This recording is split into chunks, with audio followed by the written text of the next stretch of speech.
Magandang araw mga kabagyag.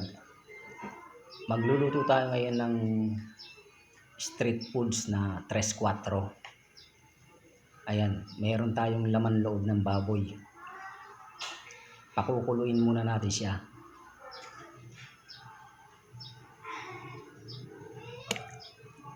Lalagyan natin ng luya, sibuyas,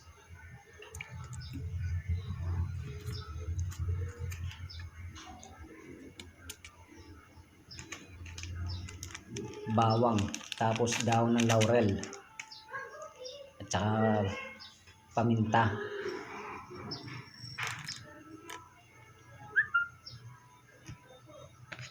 Pakukuliin muna natin siya para matanggal yung lansa ng ating laman loob. Maglalagay na rin tayo ng asin para magkalasa na yung ating baga ng baboy.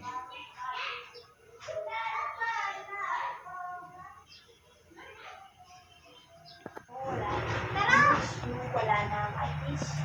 Huwag makalinis. Kasi nag-ingat ka. Sana nag-ingat ka. May nakapagini. Kamita ko na yung kamita ko.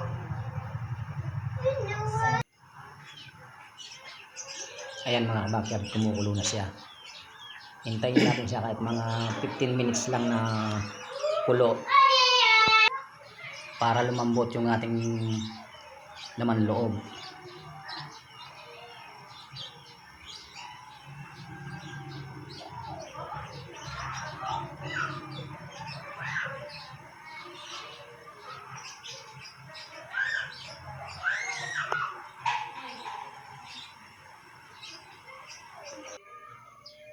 Ayan mga kabakyard, inalis na natin siya sa pagpapakulo.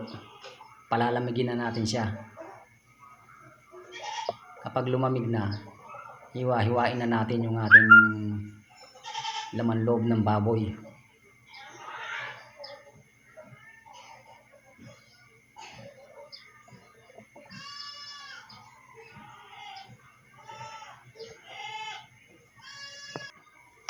Una nating hihiwain yung ating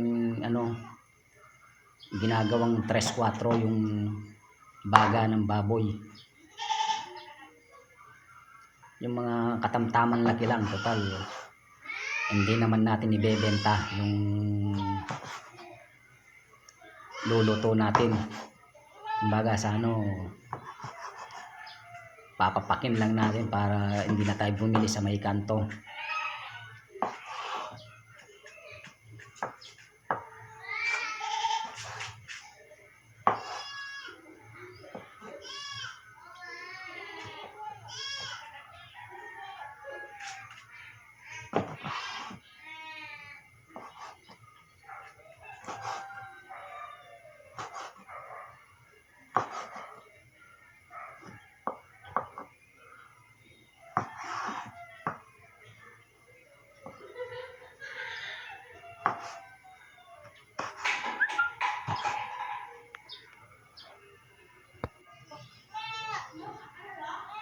Ayan mga kabagyard, nahiwa na natin lahat, pati yung chicharong bulaklak.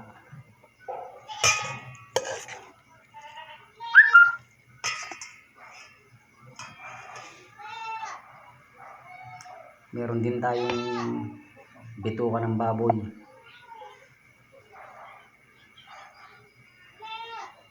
Ayan, imamarinate muna natin siya para magkalasa yung ating 3-4. Lalagyan natin ng dinurog na bawang.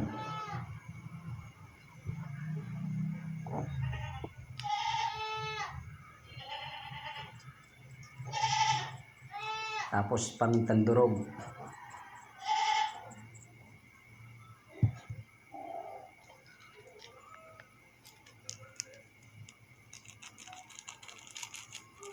Tapos yung pampakulay natin na aswete powder.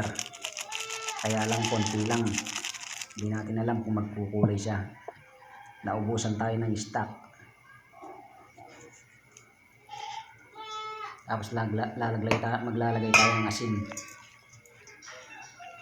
Halu-haluin natin para malagyan lahat ng sangkap yung mga laman loob natin.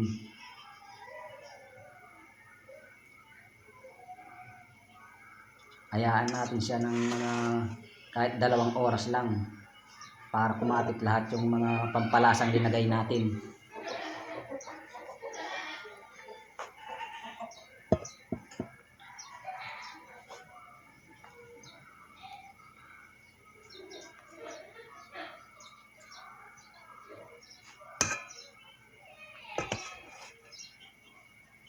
Takpan muna natin siya mga kabakyard.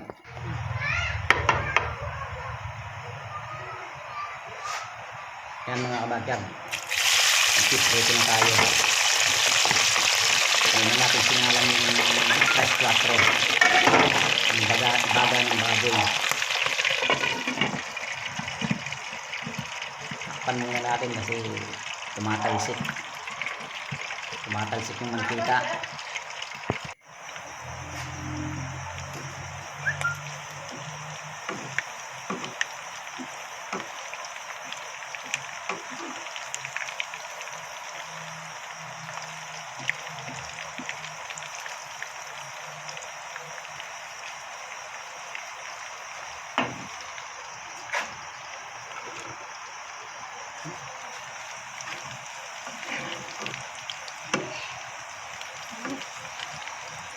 O kalamansi.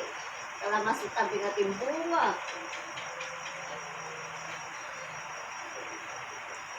Larang pamaksi. Larang balong naman Ayan. yung bulong na larang pamaksi. Yan po larang pa yan eh.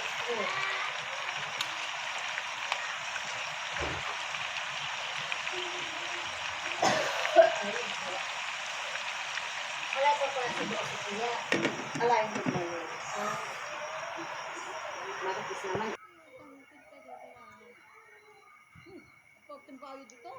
Ayan mga kabakyard, luto na yung ating 3-4 tsaka yung chicharong bulaklak na prito na natin. Tikman na natin mga kabakyard. Tapos gumawa tayong sausawan na suka na may sibuyas at sili. Tikman na natin yung ating street food mga kabakyard. Maraming salamat po sa panonood.